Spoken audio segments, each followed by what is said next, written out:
Caminaba sin prisa aquella tarde, con la chaqueta cerrada hasta el cuello y la lista de pequeñas tareas que siempre me acompañaba en el bolsillo: comprar pan, regar las plantas del balcón, devolver un libro a la biblioteca.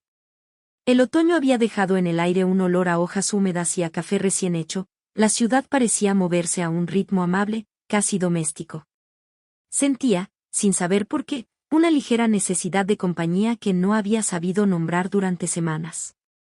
No era soledad dramática ni urgencia, era más bien un hueco suave, una expectativa sin objeto, como cuando uno espera que un tren llegue a la hora justa y, por costumbre, mira la vía.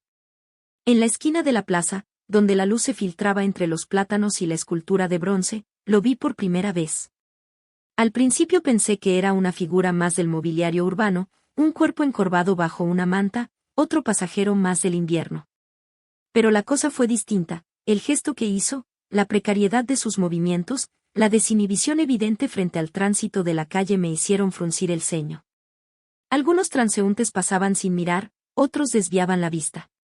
Él, un hombre de unos 35 años, dejaba traslucir la dureza de la vida en su ropa deshilachada, en el cabello que había perdido la costumbre de peinarse, y sin embargo había en su rostro una calma extraña, una especie de rutina que lo protegía de la mirada ajena. Me acerqué sin pensar demasiado, quizá por esa mezcla de indignación y curiosidad que a veces nos empuja a intervenir cuando vemos algo que no encaja. No quise gritar ni causar un escándalo, solo me planté delante de él, con la bolsa del mercado colgando del brazo, y dije lo que cualquier persona decente diría en ese momento: le pedí, con la voz lo más serena que pude, que se cubriera o se alejara un poco. Él me miró con ojos claros, un poco sorprendidos, y por un segundo pensé que me iba a ignorar. Pero respondió, con una voz que no sonaba a indiferencia, sino a algo cansado y a la vez agradecido. «Perdona», dijo. No quería incomodar a nadie. Su forma de hablar rompió un poco la distancia. No era agresivo ni provocador, parecía más bien un hombre atrapado en una costumbre que había dejado de ser privada para convertirse en acto público. Había una mezcla de vergüenza y desafío en su mirada. Me llamó la atención, sobre todo, algo en la manera en que hablaba, frases cortas, observaciones que delataban un hábito de observador, como si hubiera aprendido a leer la ciudad para sobrevivir. Le ofrecí unas palabras más, le expliqué que la plaza era punto de paso para mucha gente, que había niños que jugaban por allí, que la exposición no era apropiada. Él asintió con lentitud y enseguida, como quien remienda una prenda que ya no tiene arreglo, recogió lo que estaba haciendo. Fue entonces cuando noté que no se marchaba. Su decisión de quedarse me sorprendió más que su acto. Me acerqué un poco más, con una mezcla de cautela y decisión, y le pregunté si estaba bien, si necesitaba ayuda. Él soltó una leve risa, una risa que venía de algo viejo y ajeno, y dijo que llevaba días sin un lugar seguro, sin agua caliente, sin nadie que le prestara una manta que oliera a hogar. Su nombre salió en la conversación como quien nombra un objeto cotidiano: Mateo. No supe por qué, pero el nombre se me quedó pegado en la lengua. Le hablé de la biblioteca, del pan recién hecho, de las pequeñas bondades que la ciudad todavía regalaba a quienes sabían buscarlas. No pretendía sonar paternalista, solo era la voz de una mujer que, de pronto, había decidido que no quería seguir con la prisa habitual. Mateo escuchaba con atención, su cuerpo, al principio rígido, se fue suavizando. Me contó, a saltos, que había perdido un trabajo, una casa, y después los papeles y la posibilidad de pedir ayuda. Hablaba de noches largas, de bancos como camas, de miradas que pasaban sin ver. No charlamos mucho sobre las razones profundas de su situación. Las explicaciones pueden ser trampas, justifican y al mismo tiempo empobrecen. Preferí quedarme en lo inmediato: si necesitaba comer, si estaba herido, si tenía con qué abrigarse.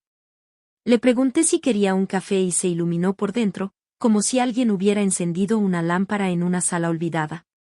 Aceptó la oferta con la gratitud silenciosa de quien teme molestar y a la vez agradece el gesto. Caminamos hasta una cafetería cercana. Entre el ruido de las tazas y la música baja, hablamos de cosas pequeñas, de libros que habíamos leído, de películas que nos habían hecho llorar, de músicas que nos devolvían recuerdos. Mateo tenía un humor seco y a la vez una ternura que apenas mostraba pero que asomaba en detalles, como arrugaba las manos al reír, como miraba el lugar donde yo me apoyaba en la mesa. En algún momento, dijo algo sobre su abuela que me dejó una estela cálida en el pecho, narró un recuerdo de infancia en el que ella le prestó un suéter viejo y le enseñó a decir gracias con la misma dignidad de quien regala su último pan. Cuando salimos de la cafetería, el cielo había tomado un color violeta. No sé bien qué me impulsó a ofrecerle un plato de sopa caliente en mi casa aquella noche, tal vez fue la facilidad con que hablábamos, la forma en que sus manos buscaban una explicación que yo podía darle, tal vez fue la simple humanidad de la escena. Lo invité a pasar por algo que me parecía natural y, sin pensarlo demasiado, aceptó. No hubo romanticismo inmediato ni promesas grandiosas. Hubo, eso sí, una tensión subyacente, dos vidas distintas encontrándose en un umbral común. Mi apartamento no era grande ni particularmente ordenado, pero tenía ventanas que daban a un patio silencioso y un sillón con una manta que mi madre me había regalado el día en que me mudé. Preparé sopa, le enseñé dónde estaban las toallas y le dejé una camiseta limpia que le quedaba un poco ancha. Él la sostuvo como quien recibe una ofrenda y, al ponérsela, su figura se transformó, la ropa nueva dibujó un contorno más humano, con menos sombras. Hablamos hasta entrada la noche. Mateo habló de sus rutinas en la calle, de cómo conseguía monedas, de pequeñas trampas que utiliza la gente para no sucumbir a la humillación. Yo hablé de mi trabajo, de las horas largas, de mis pequeñas alegrías domésticas. Fue una conversación que no buscó explicaciones profundas, era, sobre todo, un trueque de realidades. Con el paso de los días, lo que empezó como una solidaridad coyuntural se fue transformando. Mateo no era invasivo, su presencia tenía la medida justa de la discreción. Respetaba los espacios, desayunaba en la cocina sin recados, doblaba la ropa con una torpeza afectuosa, leía los libros que dejaba por la mesa sin preguntar demasiado. A veces, cuando la noche caía pesada y el silencio nos envolvía, él se sentaba a mi lado en el sofá y me ofrecía palabras que no pedía, relatos breves de personas que había conocido, fragmentos de canciones que se aprendió en la calle, refranes que su abuela le había enseñado. Había en su voz una cadencia que, sin pretenderlo, me envolvía. No tardaron en aparecer las críticas de mis amistades más cercanas. Algunos me miraban con una mezcla de incomodidad y curiosidad, como si mi fraternidad hubiera roto una regla invisible. Me preguntaron por qué había traído a alguien así a mi casa, si no tenía miedo, si no me estaban esperando juicios o problemas. Respondí con la serenidad que solo la experiencia da, que no había altibajos morales en mi gesto, que había visto en sus ojos una posibilidad de devolver algo que el mundo le había quitado. No era un acto heroico, era una decisión humana, sin más. Con el tiempo, Mateo mostró otras facetas. Cocinaba con manos cuidadosas, aquellas que parecían haber aprendido el gesto de remendar y pelar con paciencia. Caminaba por el barrio como si conociera atajos secretos, saludando a vecinos que lo reconocían y respondiendo con una cortesía que desarmaba. Empezó a ofrecer su ayuda en pequeñas tareas, arreglar un enchufe que fallaba, cargar bolsas pesadas, limpiar las hojas del patio. Su presencia se fue integrando a mi rutina con naturalidad, dejó de ser el que vino de la calle, para convertirse en compañía que, sin estridencias, hacía las cosas del día a día. Lo que más me impactó fue la manera en que empezó a mirar. No era una mirada voraz ni poseedora, era una mirada atenta, que aprendía a leer mis silencios y mis pequeñas alegrías. En las mañanas frías, me preparaba café y me acercaba la taza con una atención que rozaba lo ceremonial. En esos instantes, una ternura inadvertida se filtraba entre nosotros, gestos simples que dijeron más que cualquier palabra grandilocuente. Y sin embargo, había en ese vínculo una tensión íntima, una corriente sutil que nos empujaba a reconocernos más allá de la costumbre.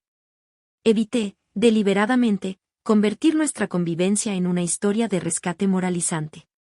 Sabía que las historias de salvación suelen dejar cicatrices cuando la parte rescatada no se integra del todo. En cambio, procuré construir un terreno común, reglas sencillas, respeto mutuo, espacios de soledad. Le propuse que buscara trabajo con mis contactos, él aceptó, no por obligación sino por una dignidad silenciosa que lo animaba. Fuimos, juntos, a oficinas, a entrevistas, a gestiones burocráticas que le parecían laberintos. Algunas puertas se cerraron, otras, con lentitud, se abrieron. Fue un proceso de tropiezos y pequeños triunfos, de formularios rellenados y de llamadas devueltas. Con el tiempo, la proximidad derivó en complicidad. Compartíamos lecturas, elegíamos películas que nos hacían reír, peleábamos por la mejor porción de pastel y, después, reíamos por razones que solo nosotros entendíamos. La intimidad se tejió en esos detalles, en el roce de manos al pasar por la habitación, en la manera en que nos mirábamos cuando la lluvia azotaba el ventanal. No voy a negar que hubo momentos de deseo, miradas que ardían contenidas, caricias que buscaban un permiso tácito. Pero cuidé, con cuidado casi obsesivo, que aquello no se convirtiera en algo crudo o explícito. Había una lealtad entre nosotros que exigía respeto, y el respeto pedía capas de delicadeza. Una noche, después de una tarde de lluvia que dejó la ciudad con olor a tierra mojada, Mateo me contó sobre un día que lo cambió, la vez que su padre se fue sin despedirse, la forma en que aquel abandono le había enseñado a no confiar en los planes largos. Habló de una infancia en la que aprendió a encontrar refugio en pequeñas cosas, una canción, una taza de sopa, una mano amiga. Yo le hablé de mi propio aprendizaje, de cómo la vida me había colocado a prueba en asuntos de afecto y decisión. Fue un intercambio simple, sin sermones, que nos dejó en una calma nueva. Esa calma fue, para mí, el gran descubrimiento. Comprendí que la atracción entre nosotros no era solo física, era la convergencia de dos historias que buscaban entenderse. No éramos héroe y rescatado, ni salvadora y salvado. Éramos dos personas que, por azar o por una sucesión de decisiones, habían decidido compartir un techo, una mesa y algunas palabras antes de dormir.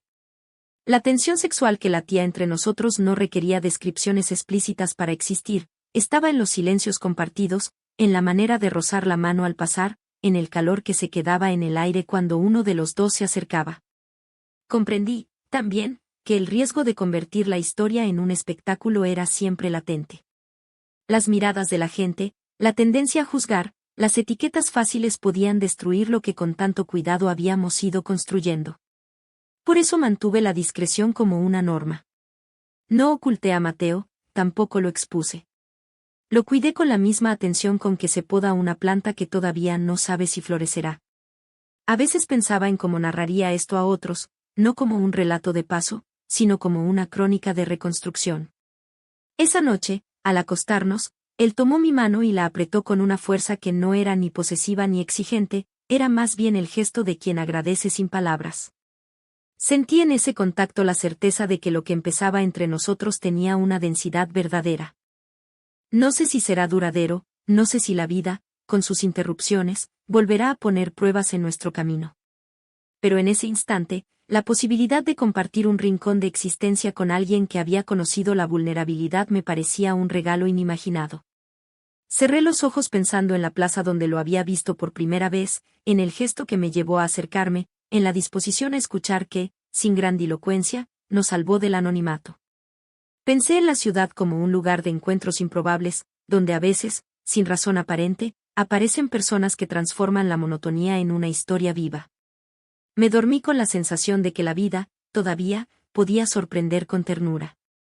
Con el tiempo, la rutina compartida se volvió un refugio cálido.